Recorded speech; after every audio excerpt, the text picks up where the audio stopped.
Good morning, everyone, and welcome to today's webinar on the GHG Eco-Imagination Innovation Challenge, Improved Efficiency of Steam Generation. My name is Casey Shapiro, and I will be your host and moderator for this webinar.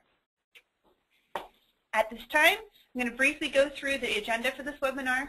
First, we'll provide the speaker introductions, then we'll provide an overview of the challenge. After that, we'll present the frequently asked questions of this challenge and then work through a live audience Q&A. To participate in this live Q&A, please submit your questions at any time through the Q&A chat box. We will collect and present these questions during the live Q&A section. If we do not answer your question live, please note that we will be transcribing and answering all questions asked during the session and posting them on the challenge forum for viewing at a later date.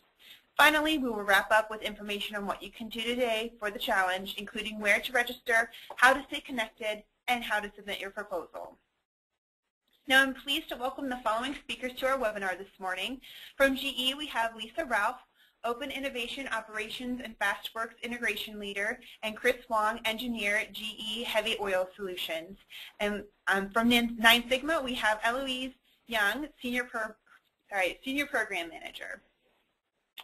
So the topic of today's webinar is the GHG Eco-Imagination Innovation Challenge, Energy Efficiency Solution for Canada's Oil Sands. This Green Challenge is split into two separate topics, and today's webinar will be focusing on topic 2, which is improved efficiency of steam generation. We at Nine Sigma, representing the General Electric Company, invite proposals for approaches to improve the efficiency of once-through steam generator, OTSG systems, and thereby reduce their GHG emissions. Now we're going to hear from Lisa Ralph on GE's visions for this challenge. Lisa, I think you're ready to go. Perfect. Thanks, Casey. So good morning, everyone. Thank you so much for joining. We are thrilled that you're here. So I'm Lisa Ralph. I'm our Open Innovation Operations and FastWorks Integration Leader at GE Corporate in what we call our Open Innovation Center of Excellence.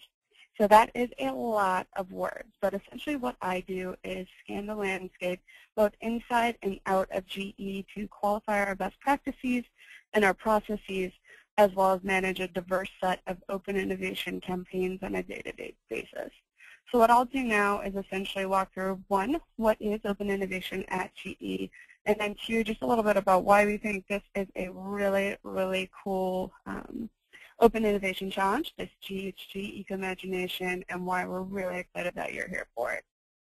So open innovation, redefining what's possible. It is something that is fairly new for us here at GE. The mere thought of reaching outside our walls a couple of years ago would have been something that was really, really nerve-wracking. So it's something that's novel, but it's something that we are really excited to go forward with, and it's incredibly intriguing because of what we can accomplish with all of you guys here on the phone. So it's really allowing us to collaborate with brilliant people in all sorts of areas of expertise in different industries, etc., so that we can solve together some of our highest value problems. So it's really allowing us as an organization to throw status quo out the window, which is pretty cool, and really allowing us to perforate the walls of our previous constraints, and as we just said here on the title, reframe what's possible. And with that, what we really want to underscore is the fact that this is not just about the exercise of collaborating, but it's really about the outcomes. So we're looking for tangible outcomes, so your ideas, your proposals, your submissions. We're really looking to bring these to life. So your ability to work on these challenging priorities is so helpful because you're giving us this new lens and these new perspectives on these great problems for us. And it's impactful because in collaboration, the scale of implementing your solution is huge.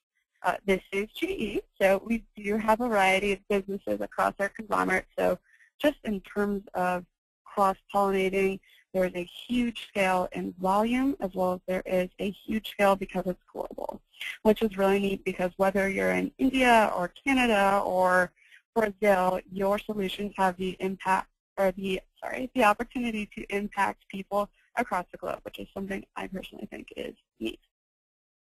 And then additionally about this collaboration here is that because of this massive scale and the footprint of GE, again, your solutions are a great opportunity to partner with us on some of our toughest challenges. And then the core of this, again, is really a charge to develop better, more efficient outcomes so we can define tomorrow today. So that's a really good, I would say, 500-foot view of what is open innovation at GE.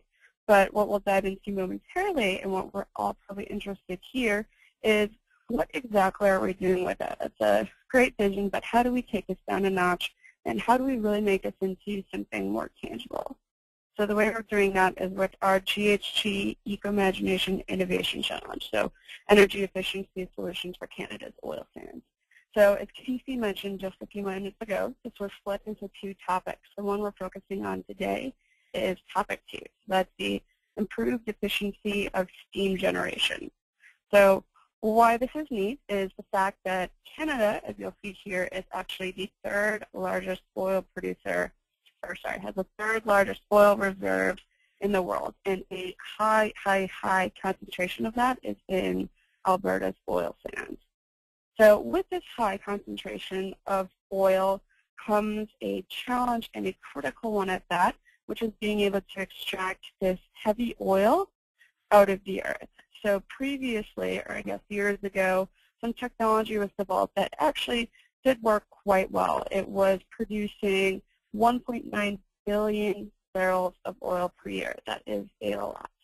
But as we've seen many trends across industries, especially industrial ones, there's been a lot of emphasis, a lot of scrutiny around the GHG emissions that are associated with these technologies and these processes, and what's the environmental impact of that.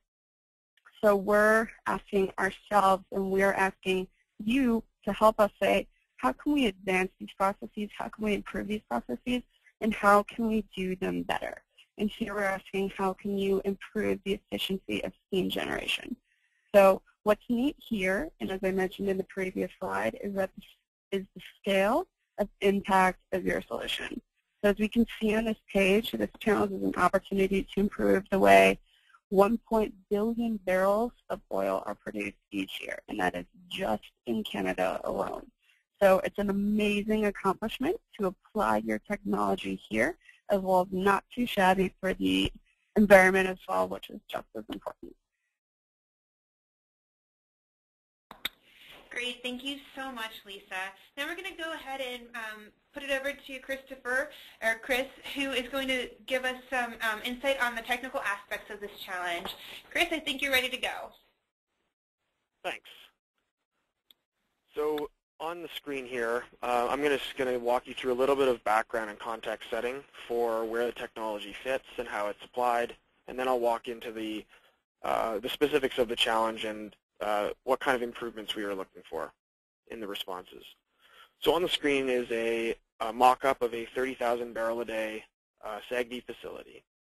So on the red arrow shows steam exiting the plant area and going to a series of well pads several kilometers away from the central plant.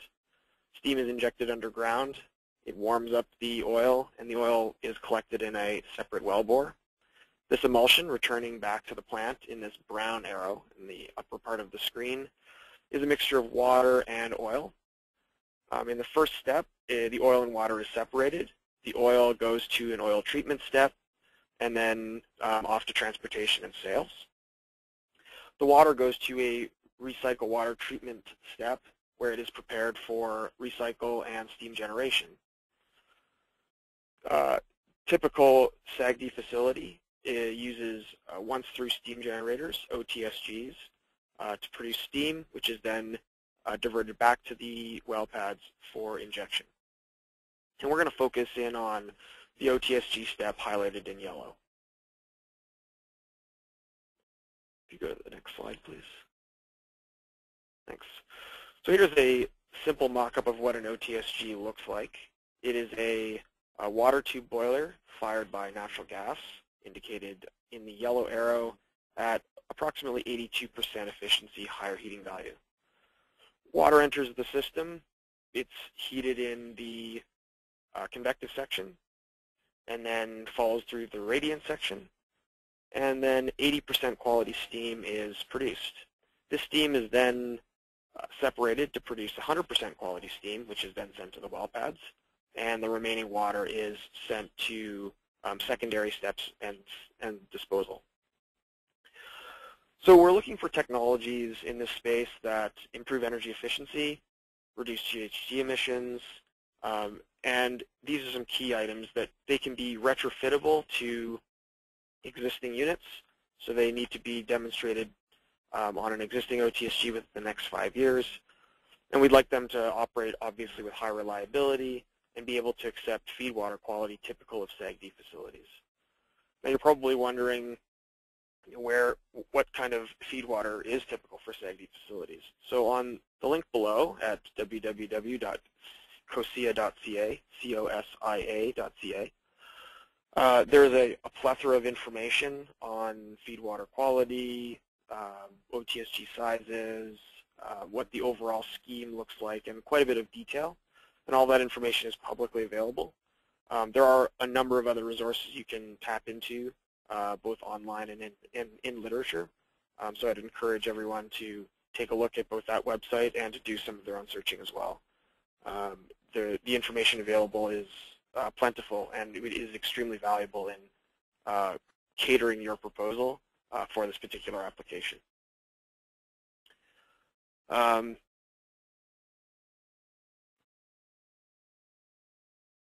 Great, thank you so much, Chris. Now we're going to go ahead and pass it over to Eloise, who is going to give us an overview of the challenge, the specific challenge today. Great, thanks very much, Casey. So for those of you who had been interested in the first topic, it's important for us to kind of highlight some of the structural differences between the two topics of this challenge. Although they both relate to energy efficiency solutions for the oil sands, this second topic, for improved efficiency of steam generation, has a slightly different financial incentive structure. So there is a total of $500,000 Canadian that's available throughout the course of this second topic challenge. Now, up to 5 respondents, the 5 most interesting respondents to GE, will each receive a $5,000 cash award. Now, GE will talk with each of these individual respondents to get a better understanding of the technologies, of the technical maturity, of the ins and outs, of how it may be a good fit for what GE's final application is. And after these discussions, GE will decide and then select up to 3 out of the winning Phase 1 respondents. And those winners, 3 of them possibly, will share in the remainder of the prize pool, which is $475,000. And this will be available as directed funding. So essentially, it's a development grant to further develop the winning technologies. So this is different from the first topic, and we're definitely open to answering any questions that you might have about this structure. Great, thanks so much, Eloise. So now we're going to go into the frequently asked questions of this challenge. These are questions that we're continually getting, not just for this challenge, but also for others, and we feel it's best to answer them up front rather than during the live Q&A. Speaking of the live Q&A, please feel free to enter your questions at any time. As soon as we're done with this section, we will be moving on to that. So the first question that we have is, what is the deadline to submit a proposal? Okay, thanks very much, Casey. That's a great question. The deadline is April 9th.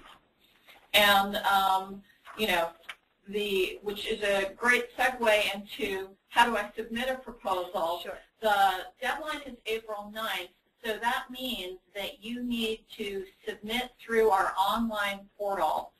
And for these challenges, the deadline is typically 5 p.m. Eastern Time on the deadline day. So we encourage you strongly to not wait until the last minute to submit your proposal. In other words, don't wait until 4:45 on April 9th to access the portal online and go through the submission process. This is an online submission process, so we are not able to accept proposals that are emailed or otherwise transmitted to us. You do have to be registered and logged in order to see the response form. Great. So since we went through the first two bullets and the same answer, we'll go ahead and move on to the third. Do I give up my IP rights if I accept a prize? So if you are selected as one of the top 5 respondents, then you will be required to sign an NDA with GE in order to accept the cash prize and then to have the follow-on conversation with the GE technical team. Great. And when will I learn if I'm invited to participate in Phase 2? So the winners of Phase 1, and that, to be clear, Phase 1 are the up to 5 respondents who will each receive the $5,000 cash prize. Those 5 winners will be informed in June of 2015. And the final winners, so the up to 3 winners who will receive development grants, they will be announced in September of 2015. So I'm so sorry. No, it's okay. My apologies. No, it's perfectly fine. So those were the frequently asked questions, and Eloise was so great in her answers that she efficiently answered 3 out of the 5 questions in the same answer, so that's great. My bad. So no, it's perfectly fine. We got all the answers out there, and that is perfect. Makes everybody know this information regardless of what order they learned it in. So now we're just going to go ahead and open it up to the live Q&A with GE and 9 Sigma. You have this opportunity now to submit your questions to either Chris or Lisa or Eloise, and anything that we have talked about today, you feel free to ask those questions and we will answer them live here. So while we're waiting for people to type in questions, I just want to take this time to sort of have an open conversation with Lisa and with Chris so that participants in the webinar, A, have a chance to type in those questions, and B, can kind of hear from each of us. So I just want to talk about, in general, what is the objective for this second topic. And correct me if I'm off the mark here, Chris, but my understanding is that the goal here is to seek incremental improvements. We're not looking for a quantum leap change in the efficiency, but we're looking for small improvements that can add up to larger savings over time, and more importantly, improvements that could be implemented in the near term. Is that right? So I think the key is near-term implementation. If someone out there has some really interesting technology that is a quantum leap but can be implemented quickly, then I'm very happy to look at that. But from what we've seen thus far, we are expecting more of an incremental improvement that is retrofittable on existing OTSG installations in Alberta. Okay, thanks for sharing that. I think that kind of insight is helpful for people to understand what could be or could not be in scope. And speaking of things that are in scope, one person has asked whether or not GE would be interested in technologies for cleaning up the water for reintegration into the environment. Would that be part of this challenge? Is that within scope for this topic? So we are looking for ways to improve the performance of an OTSG, of the boiler itself. So the water that comes out of the system and treated for disposal or reintroduction in the environment is a little bit outside of what we're looking for here. But certainly, GE as a whole is interested in lots of different applications for water treatment and waste disposal. So I would suggest there potentially is a different avenue to introduce that idea to General Electric.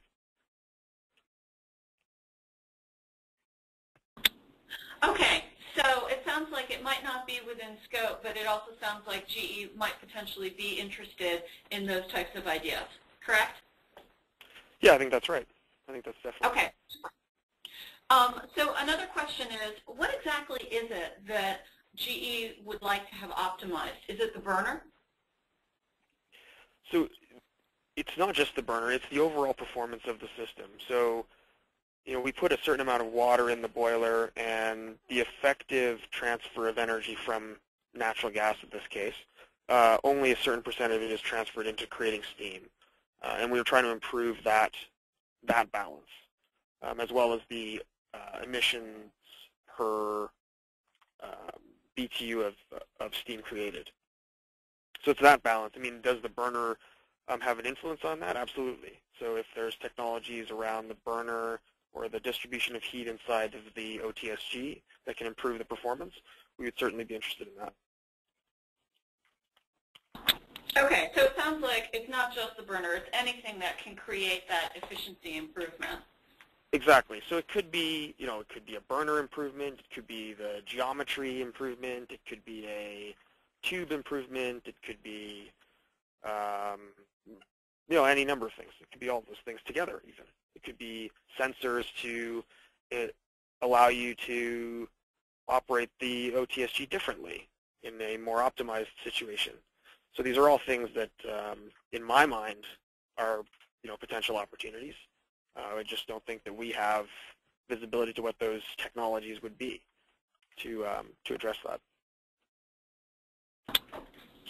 Thanks. So we've received another question regarding IP rights in the NDA. So just to clarify from the answer that was provided for one of the FAQs, to receive the $5,000 cash prize, participants will have to sign an NDA, and this is to enable GE and those participants to have a fuller technical conversation. Assignment of IP rights is always something that is discussed between GE and the participants as they move forward. So a discussion about assignment of IP rights at that stage is really premature. Groups that are invited to then become one of the winners of a development grant, a directed funding grant, will each have independent conversations with GE about IP. Moving to the next question. The next question is faster sedimentation of used water and cleanup of organics. I'm guessing it's before use important. Sorry, apparently I guess the question got cut off midway. Is faster sedimentation of used water and cleanup of organics before reuse important? So again, this is really going back to the water treatment issue. And, you know, Chris, I don't know if you want to further augment your earlier comments about water. So, okay, so the previous question was around the waste side of it, which is why I said it's a little bit out of scope. Excuse me. When it comes to boiler feed water, so the feed water quality that's entering the boiler, I would suggest that that is in scope, and we are very interested in how that particular technology could be applied. So the question referred to organics and sedimentation, and I think that those are two very interesting areas to explore when it comes to improving the performance. So whoever that responded, or whoever posed the question, I think that would be a very interesting area to take a look at. Great, thanks very much for that guidance. Another question that's been posted is, what about the heat transfer effectiveness of the wells?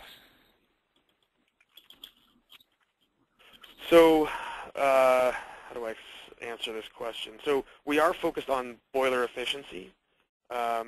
If you think about the heat transfer efficiency of the well, I think that's going to be very variable from plant to plant, and it's going to be very difficult to, how do I describe this?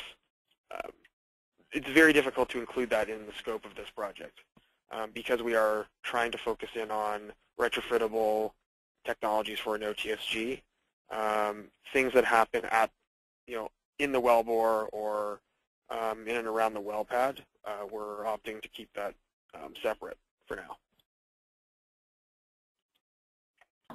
Okay, great. Thanks very much. Another question that's come in is, what is the minimum temperature of flue gases at the OTSG stack that can be accepted without causing corrosion or other technical issues? Oh, that's a difficult question to answer. So, I mean, it's all going to be driven by dew point temperature. So right now, you know, we're looking at close to 200 degrees C as being the stack temperature, so like 190 to 200. Some of that information is available on the COSIA website that I linked to in my presentation, so you can take a look at that. But right now, yeah, we're looking at, you know, around that 200 C range as a minimum stack temperature. Great, thank you so much. Another participant has asked, is it possible to augment the natural gas burn with solar or wind? I'm not sure if you can or not. Whoever asked that question might have an interesting idea. Okay, fair enough. And perhaps that person will post a clarifying question that will allow you to, you know, to give a fuller answer.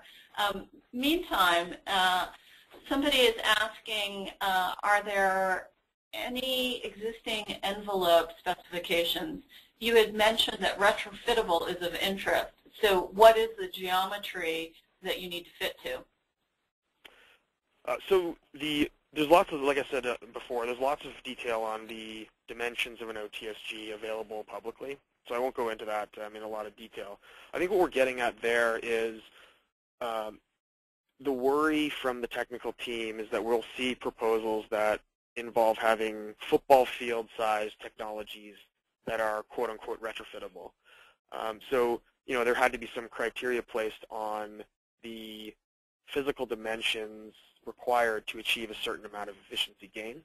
So I think that's what we're really getting at there, is that because, you know, we don't want to reduce GHG emissions and then create a big land access problem. You know, if we're talking about environmental stewardship, we don't want to be cutting down a whole bunch of trees to reduce our GHG emissions by a small fraction. So I think that's what we're getting at, is, you know, there is a balance between, you know, protecting the boreal forest that is in the Alberta area, and then as well as the emissions requirements that we're looking for. Great, thank you so much for that. So this is probably less a question than a comment that you might want to respond to. Somebody has said, so there are two improvements that can be combined into one: heat energy savings and input water treatment.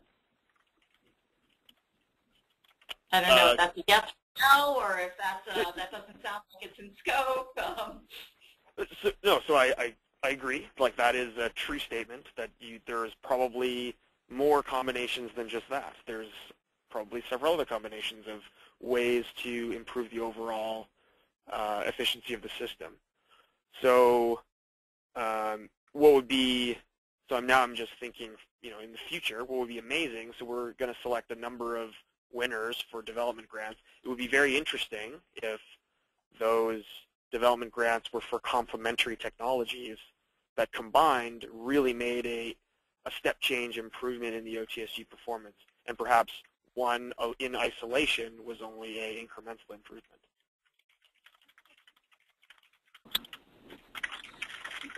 I appreciate your you know, sort of being willing to think on the spot there, so thanks very much, Chris. We have a much more tactical question. Are there any noise constraints?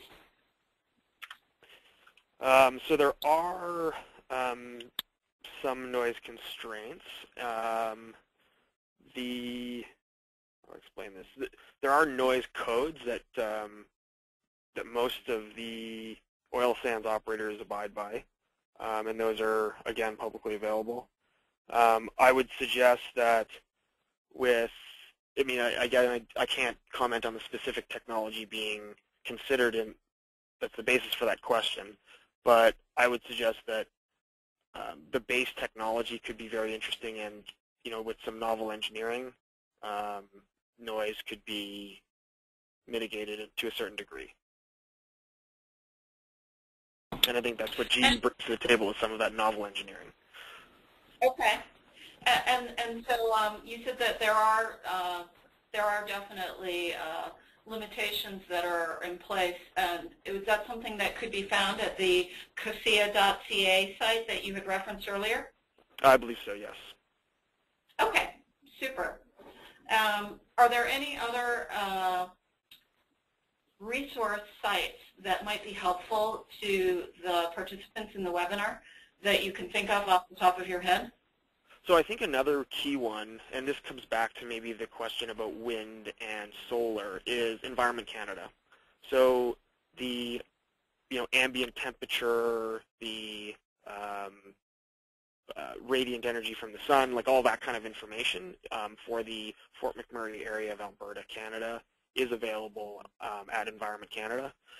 So someone who's considering perhaps a solar option or a wind option, the ambient temperature in the sun and all that good stuff would be available there, and they could factor that into their response. Terrific. Thanks for that. So Environment Canada, folks. One more question here is whether or not boiler feed water heat energy saving technologies would qualify or be within scope for this topic. So the boiler feed water energy, we kind of addressed in our previous challenge, and I think for the sake of retrofittable, the heat integration at most of these plants is quite complicated, and they are quite well integrated. So on the COSIA website, they do show a typical scheme, and they do show the inlet water temperature for an OTSG at around 170 degrees Celsius, I believe. So I would keep it to that kind of scope, is that the boiler feed water feed temperature is at that temperature. Perfect. Thank you so much, Chris, and everybody else for that engaging live Q&A section. We are actually at the end of the questions that we received. If anybody has additional questions after this point, please feel free to put them up on the challenge forum. We'll get that information to you just in a few seconds. Now we're going to go ahead and wrap up the webinar. So what can you do today? As everybody's mentioned, as I just mentioned, visit www.geghgechallenge.com for more information about the challenge and to join the forum. As the second bullet point illustrates, register there to receive updates, view the FAQs, and then join that community, which is the forum that we're talking about. You want to then, again, stay connected via that community forum. It is a place for us to put that information, that immediate information that we might have directly there so that you can get it as soon as possible. And then, of course, submit your proposal. As we mentioned before, the deadline for submissions is April 9th, 2015. So once again, I want to thank everybody for joining us today. I want to thank our speakers for their expertise and time this morning. One last reminder that this webinar was definitely recorded and will be made available on the challenge website along with the Q&A transcript. Thank you all for attending, and we appreciate your time again. We look forward to receiving your submissions, which again, the deadline is April 9th, 2015. Have a great day, everyone.